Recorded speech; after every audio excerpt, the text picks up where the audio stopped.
Over the next month, 6.5 million primary school children across Japan will cast their ballots on which adorable mascot should represent Tokyo for the 2020 Olympics. Investors wondering what Japanese stocks have to offer global funds would do well to note the result. Last week, when the Nikkei 225 average of Japan's prestige large-cap names broke above the 24,000 line for the first time since 1991, it was a top story on the evening news and a source of predictable "Japan is back" heavy breathing. The moment of far greater historic significance, but much less fanfare though, took place 3 days earlier when the Nikkei Jasdaq index, which bristles with robotics, mobile app, biotech and other buzzy stocks, and measures the performance of a board primarily designed for startups, broke 4,100 points. The Nikkei 225 celebration was relative. Even at 24,000, it's still 40% below its 1989 bubble-era peak, and even bullish analysts have yet to be convinced that it can go much higher than 25,000 points for now.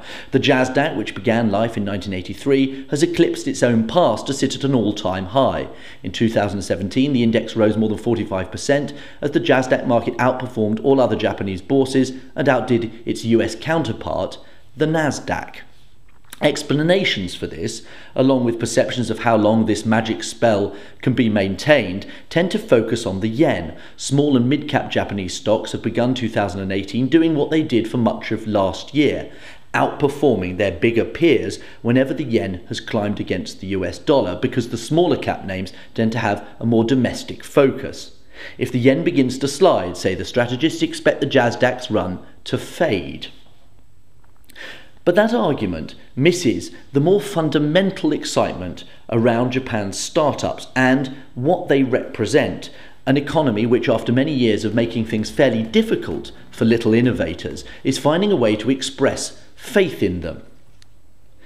The Olympic mascot vote may not be the finest example of it, but Japan over the past 7 years has asserted its position not just as a world-class producer of intellectual property, but as a skilled exporter of it. Since 2010, around the time that the IP-rich Jasdaq began its great bull run, Japan has more or less doubled its annual overseas sales of intellectual property to more than 4.5 trillion yen in 2017. That, more than the currency, is what should keep the Jasdaq train in motion.